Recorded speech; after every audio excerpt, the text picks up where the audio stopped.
perkenalkan, nama saya Sulaiman Sitorang. Di sini saya akan mereview beberapa bagian di mana saya akan membahas tentang activity basic management yang diajarkan oleh Ibu dosen kita. Di sini saya akan membahas tentang activity basic management, mana di sini saya memperkenalkan nama saya Sulaiman dan ini dan kelas saya.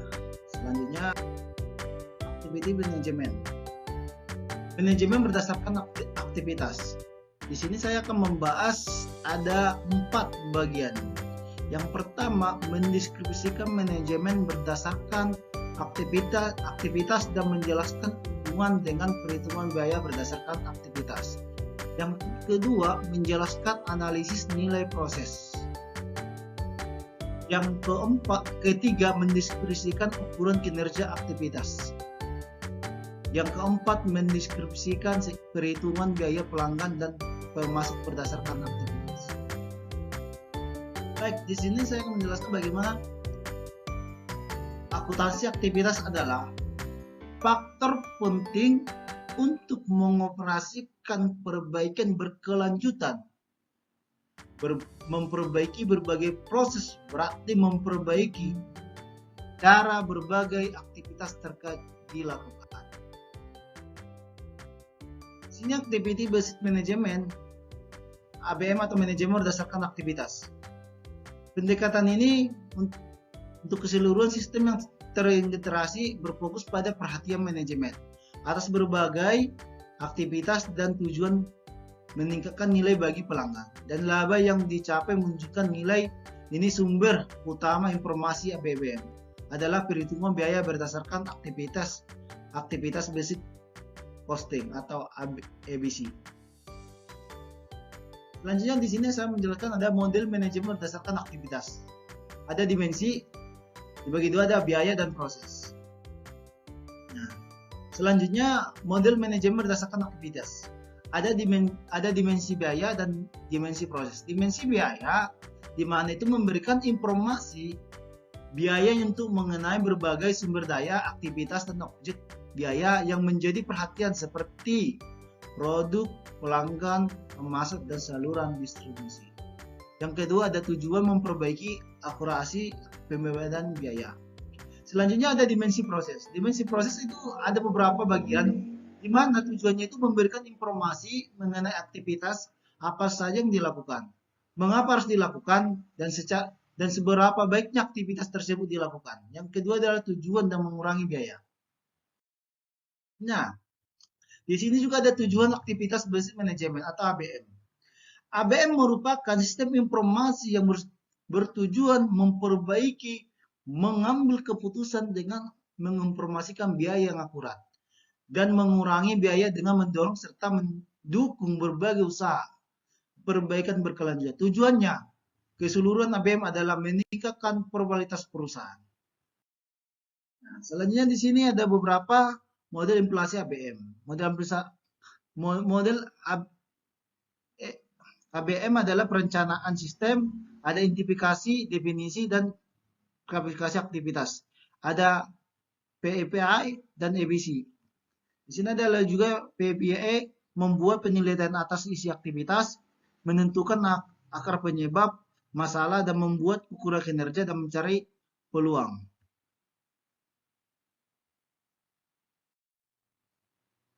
Dan ABC sendiri adalah di mana membebankan biaya sumber daya ke aktivitas. Yang kedua adalah mengidentifikasi objek biaya dan penggerak aktivitas, atau yang ketiga ada menguntungkan aktivitas dan membebankan biaya objek biaya. Dalam EPA itu tujuannya adalah untuk mengurangi biaya. Dalam ABC di mana itu tujuannya untuk memperbaiki keputusan.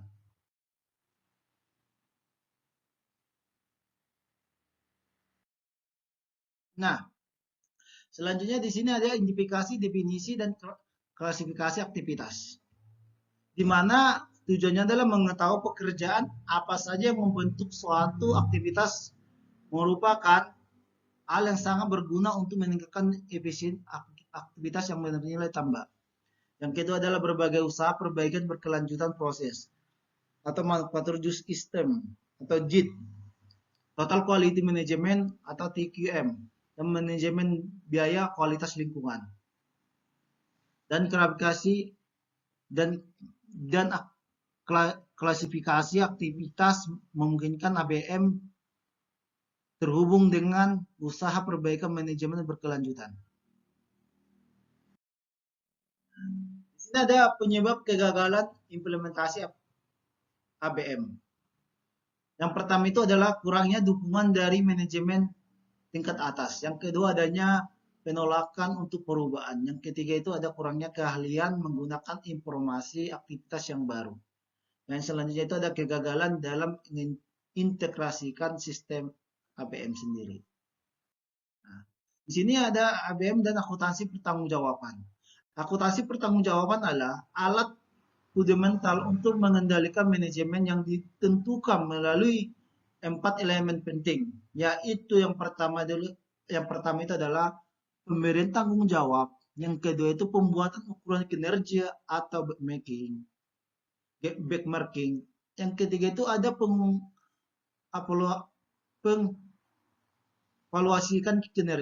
evaluasi kerja, yang keempat itu adalah pemberian penghargaan. Nah, selanjutnya itu adalah ABM dan akuntansi pertanggungjawabannya ada tujuannya. Tujuan akuntansi pertanggungjawaban yang pertama itu adalah mempengaruhi perilaku dalam cara tertentu sehingga seseorang atau kegiatan perusahaan akan sesuai dengan mencapai tujuan yang bersama. Ada 3 jenis sistem akuntansi pertanggungjawaban. Ada berdasarkan keuangan atau fungsional. Yang kedua itu berdasarkan aktivitas. Yang ketiga itu berdasarkan strategi. Nah, selanjutnya di sini adalah akuntansi pertanggungjawaban berdasarkan keuangan atau fungsional, di mana tujuannya adalah memberi tanggung jawab pada berbagai unit perusahaan dan menyatakan berbagai ukuran kinerja dalam bentuk keuangan. Yang kedua adalah biasanya diterapkan pada perusahaan yang beroperasi dalam lingkungan yang stabil dengan proses yang distandarkan dan tekanan persaingan rendah. Yang ke akuntansi pertanggungjawaban berdasarkan aktivitas, di sini adalah sistem akuntansi bertanggung jawab yang dikembangkan untuk perusahaan untuk beroperasi dalam lingkungan yang mengalami perbaikan berkelanjutan. Yang kedua adalah sistem akuntansi ini mengukur kinerja dengan menekankan pada pandangan keuangan dan non keuangan. Selanjutnya di sini ada perbandingan pertanggungjawaban berdasarkan keuangan dengan aktivitas. Yang pertama itu ada pembertanggungjawaban. Pembertanggungjawaban berdasarkan keuangan ada unit perusahaan, ada efisiensi operasional lokal, ada ketiga akuntabilitas individu, ada hasil keuangan atau tingkat lokal. Pertanggungjawaban berdasarkan aktivitas, di sini adalah proses atau aktivitas. Yang kedua ada efisiensi keseluruhan sistem. Yang ketiga itu ada akuntabilitas tim. Yang terakhir itu adalah hasil keuangan atau peningkatan pendapatan, penurunan biaya, peningkatan pertanggungjawaban aset dan berkelanjutan. Nah, di sini adalah pertanggungjawaban berdasarkan keuangan dengan aktivitas, di mana adanya penciptaan pertumbuhan dan perbaikan berkelanjutan ini akan mengharuskan perusahaan untuk memperbaiki kemampuannya secara konsisten dalam menilai pada para pelanggan dan pemegang saham. Yang kedua itu adalah perspektif proses akan lebih dipilih karena berbagai proses terkait adalah kunci untuk mencapai tujuan keuangan perusahaan. Yang ketiga itu adalah metode yang kemungkinan besar perusahaan cara berbagai hal yang dilakukan. Yang pertama itu adalah perbaikan proses, yang kedua itu inovasi proses, yang ketiga itu menciptakan proses. Nah, selanjutnya ini adalah perbandingan pertanggungjawaban berdasarkan keuangan dengan aktivitas. Ukuran berdasarkan keuangan itu adalah anggaran unit perusahaan, perhitungan biaya standar, standar statistis, standar yang saat ini dapat dicapai. Yang kedua itu ada ukuran berdasarkan aktivitas, di mana itu ada standar berorientasi pada proses, standar bernilai tambah, standar dinamis, dan standar optimal. Nah, selanjutnya yang ketiga itu adalah evaluasi kinerja, di mana evaluasi kinerja berdasarkan keuangan, efisiensi keuangan, biaya yang dapat dikendalikan, biaya aktual versus standar, dan ukuran keuangan. Evaluasi kinerja berdasarkan aktivitas itu adalah pengurangan waktu, perbaikan kualitas, dan pengurangan biaya, dan pengukuran tren. Nah, selanjutnya di sini saya akan menjelaskan bagaimana analisis nilai proses atau proses peluang analisis PPE, di mana merupakan hal yang fundamental bagi akuntansi bertanggung jawab berdasarkan aktivitas. Yang kedua itu berfokus pada akuntabilitas berbagai aktivitas dan menekankan pada maksimal kinerja keseluruhan sistem. Nah, yang ketiga itu ada berkaitan dengan analisis penggerak, analisis aktivitas, dan pengukuran kinerja aktivitas. Nah, selanjutnya ada PEPA, analisis atau penggerak. Analisis ini penggerak adalah usaha yang dilakukan untuk mengidentifikasi berbagai faktor yang merupakan aktor pemicu dari berbagai aktivitas. Ada tujuannya adalah untuk mengetahui akar pemicu agar dapat mengambil tindakan untuk memperbaiki aktivitas tersebut. Selanjutnya ada contoh, suatu analisis dapat mengungkapkan akar pemicu biasanya berpindah pada bahan baku adalah tata letak pabrik, sehingga pengaturan ulang tata letak pabrik dapat mengurangi biaya yang berpindah pada bahan baku. Nah, selanjutnya itu analisis aktivitas. Aktivitas dapat diklasifikasikan atas ada dua. Yang pertama itu aktivitas ternilai tambah, baru yang kedua itu aktivitas tak bernilai tambah. Nah, selanjutnya di sini ada aktivitas bernilai tambah. Adalah sebagai berikut yang dibutuhkan untuk dapat bertahan dalam bisnis. Terdiri pertama itu ada aktivitas bernilai tambah berdasarkan peraturan, yaitu aktivitas yang disyaratkan untuk memenuhi peraturan hukum. Yang kedua itu ada aktivitas diskresionari, yaitu aktivitas yang bernilai tambah jika secara simultan memenuhi syarat. Ada beberapa contohnya itu ada aktivitas yang menghasilkan perusahaan kondisi, yang B ada perusahaan kondisi yang tidak dapat dicapai melalui aktivitas sebelumnya, dan aktivitas yang memungkinkan berbagai aktivitas lainnya dilakukan. Contohnya adalah aktivitas pemotongan pipa pada pabrik silinder hidrolik. Nah, selanjutnya di sini saya menjelaskan adalah aktivitas tak bernilai tambah. Adapun aktivitas tak bernilai tambah adalah semua aktivitas selain aktivitas yang paling penting untuk tetap bertahan dalam bisnis, sehingga dipandang tidak perlu. Yang kedua itu dapat diidentifikasi dari ketidakmampuannya memenuhi salah satu dari 3 syarat aktivitas bernilai tambah. Contoh, pengerjaan ulang karena produk cacat. Nah, yang berikutnya biaya tak bernilai tambah adalah berbagai biaya yang disebabkan oleh aktivitas tak bernilai tambah atau kinerjanya tidak efisien dari aktivitas bernilai tambah.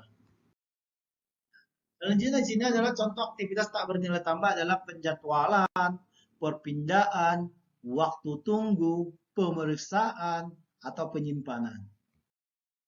Nah, di sini adalah pengurangan biaya. Tujuan analis aktivitas adalah eliminasi pemborosan untuk mengurangi biaya.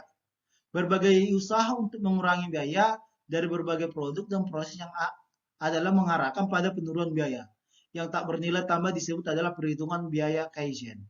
Analisis aktivitas dalam perhitungan biaya Kaizen dapat mengurangi biaya melalui 4 cara, yaitu yang pertama itu adalah eliminasi aktivitas, yang kedua itu pemilihan aktivitas, yang ketiga itu pengurangan aktivitas, yang keempat itu penyatuan aktivitas. Selanjutnya itu adalah PPA atau pengukuran kinerja aktivitas. Di sini adalah untuk menilai seberapa baiknya sebagai aktivitas dan proses dilakukan untuk memperbaiki probabilitasnya. Terdapat dalam bentuk keuangan dan non-keuangan. Ukuran kinerja aktivitas berpusat pada 3 dimensi utama, yaitu efisiensi keuangan, yang kedua itu kualitas atau non-keuangan, waktu atau non-keuangan.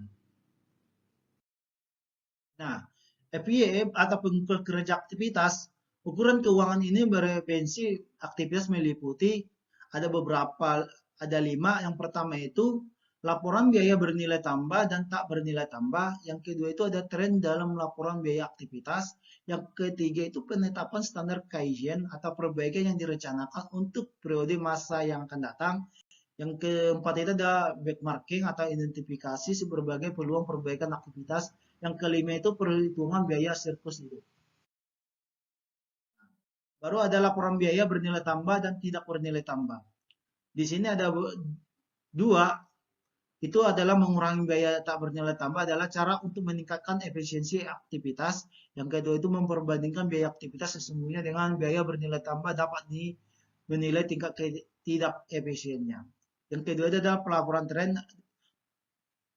Kegunaannya adalah untuk membandingkan berbagai biaya untuk tiap aktivitas dengan berjalannya waktu. Yang ketujuannya adalah tujuannya untuk memperbaiki aktivitas yang diukur melalui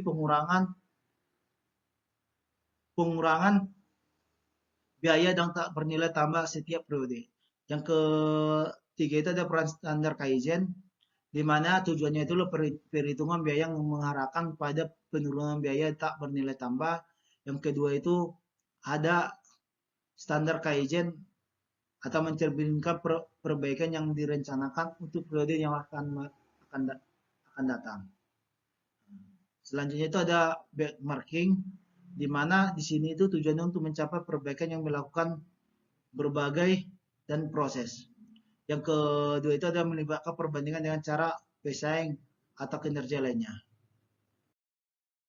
Nah, di sini adalah perhitungan biaya pelanggan dan pemasok berdasarkan aktivitas. Ada pengetahuan tentang biaya pelangganan dan pemasok dapat menjadi informasi penting untuk memperbaiki probabilitas perusahaan. EBC atau aktivitas basic consulting dapat digunakan untuk menentukan keakuran biaya atau pelanggan dan pemasok. Perhitungan biaya atau pelanggan berdasarkan aktivitas. Pembebanan biaya layanan pelanggan pada pelanggan dilakukan dengan cara yang sama dengan biaya produksi dibebankan pada produksi, yaitu adanya aktivitas yang digerakkan pelanggan, diidentifikasikan dan dimasukkan dalam daftar kamus aktivitas. Yang kedua itu ada biaya sumber daya yang dipakai dibebankan pada aktivitas. Yang ketiga itu ada biaya aktivitas dibebankan kepada setiap pelanggan. Contohnya aktivitas yang digerakkan pada pelanggan atau memasukkan pesanan, mengambil pesanan, dan mengirim, melakukan tindakan penjualan, dan mengevaluasi kredit klien. Selanjutnya di sini adalah perhitungan biaya atau pelanggan berdasarkan aktivitas. Di sini contoh soal adalah suatu perusahaan, bisa saya jelaskan di sini adalah suatu perusahaan memproduksi suku cadang kecil untuk 11 pembeli utama. Ada EBC dengan digunakan untuk membebankan biaya produksi pada produksi. Dari ke-11 pelanggan terdapat satu rekening yang mencatat 50% dari total penjualan dan 10 rekening untuk penjualan lainnya. Pesanan yang dibuat untuk ke-10 pelanggan yang lebih kecil memiliki ukuran yang kira-kira sama. Data mengenai aktivitas pelanggan RPT adalah sebagai berikut. Nah, di sini kita bisa melihat adalah unit yang dibeli. Pelanggan besar 500, 10 pelanggan yang dibeli kecil 500 juga, totalnya 1 juta. Pesan yang dibuat oleh pelanggan besar ada 2. Pesan yang dibuat oleh pelanggan yang lebih kecil itu ada 200. Totalnya ada 202. Jumlah tindakan penjual ada 10. Di pelanggan besar, di pelanggan kecil ada 210, totalnya 220. Biaya produksi 3 juta US dollar. Dan pelanggan kecil itu ada 3 juta dolar juga. Dan totalnya menjadi 6 juta dolar juga. Dan di sini juga biaya pemeriksaan pesanan yang dilakukan. Pelanggan besar ada 202.000 dolar. Dan pelanggan kecil ada 200.000 dolar juga. Jadi bisa ditotalkan menjadi 404.000 dolar. biaya tenaga yang penjualan yang dialokasikan. Dalam pelanggan besar ada $110, pelanggan kecil juga ada $110, totalnya menjadi $220. Selanjutnya, jawaban dari soal tersebut dapat dihitung. Tarik aktivitas peminum pesan sama dengan $400 dibagi menjadi dari 202 pesanan sama dengan 2000 per pesanan. Tarik aktivitas penjualan $220 dibagi 220, tindakan penjualan sama dengan $1000 per tindak penjualan. Biaya yang dibebankan ke setiap kelompok pelanggan. Di sini saya menjelaskan adalah pelanggan besar. Nah, dalam biaya pembuatan pesanan, dalam pelanggan besar menyediakan $4000 dan 10 pelanggan yang kecil itu melakukan $400.000.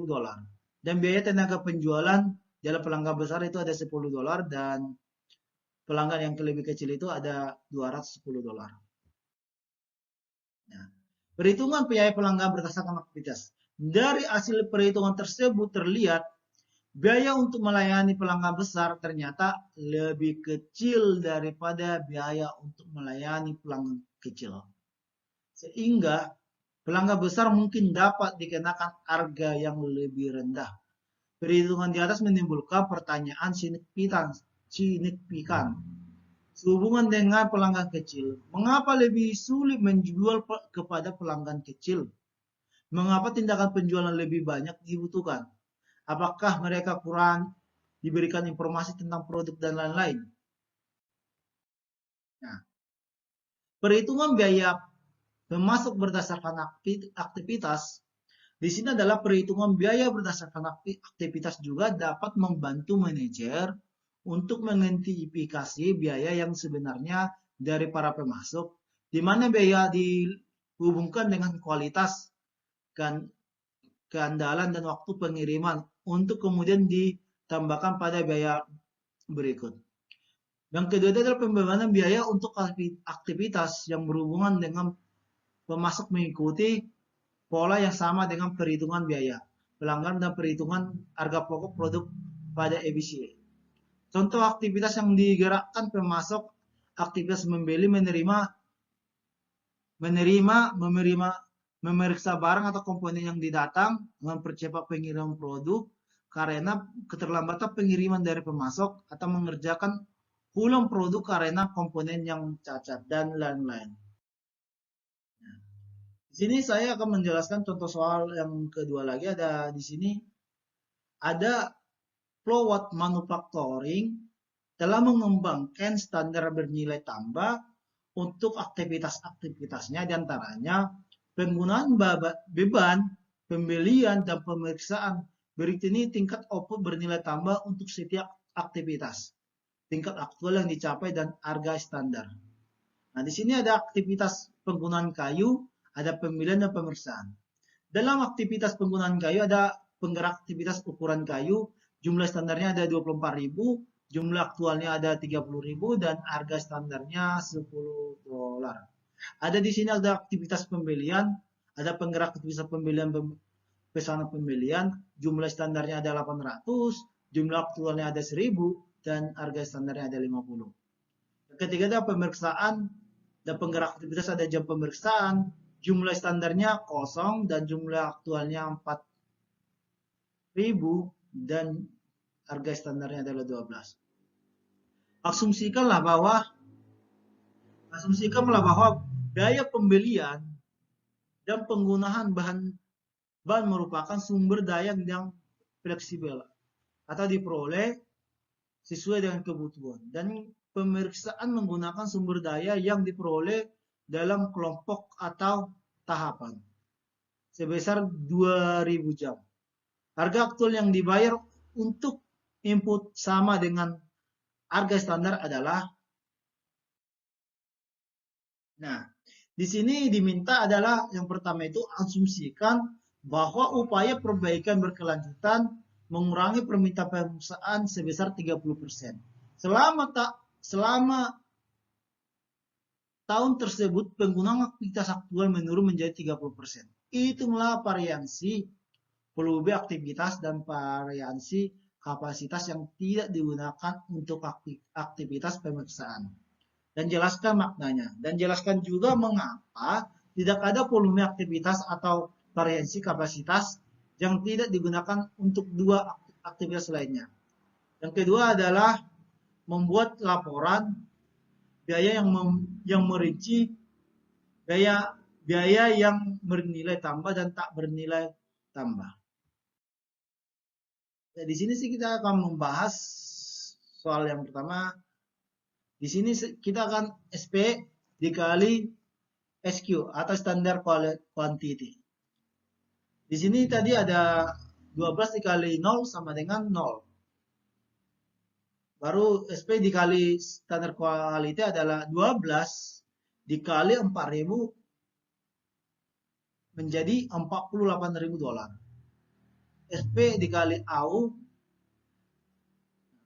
12 dolar dikali 2.800 sama dengan 33.600. Maka variansi volume aktivitas adalah 48.000 dan variansi kapasitas yang tidak digunakan itu menjadi 14.400 dolar. Dari mana dapatnya? Dari 48.000 dikurang 33.600 dolar. Variansi volume aktivitas adalah biaya yang tak bernilai tambah. Variansi kapasitas yang tidak digunakan mengukur biaya dari kapasitas yang tidak digunakan. Keduanya aktivitas hanya lainnya tidak memiliki variansi. Volume atau variansi kapasitas karena hanya menggunakan sumber daya yang fleksibel. Tidak ada kapasitas aktivitas yang dibutuhkan sebelumnya penggunaannya sehingga tidak ada variansi kapasitasnya yang tidak digunakan atau variansi volume yang aktivitas. Nah, yang selanjutnya di sini ada solusi yang kedua yang kita kasih contoh. Ada di sini ada penggunaan kayu, pembelian, pemeriksaan dan total. Pemeriksaan kayu itu ada bernilai 240 dolar. Bernilai tambah menjadi 60.000. Totalnya 300.000 dolar. Dan pembelian ada 40.000 dolar. Dan pembeliannya ada 40.000. Tak bernilai tambah ada 10.000 dan totalnya itu menjadi 50.000. Pemeriksaan di sini ada bernilai tambah 0, tak bernilai tambah adalah 48.000 dan totalnya menjadi 48.000. Maka totalnya adalah bernilai tambah menjadi 280 dolar dan menjadi tak bernilai tambah menjadi 118 dolar dan totalnya menjadi 398 dolar. Nah, cukup sekian dari penjelasan saya. Semoga bermanfaat kita semua, berguna. Assalamualaikum warahmatullahi wabarakatuh. Dadah.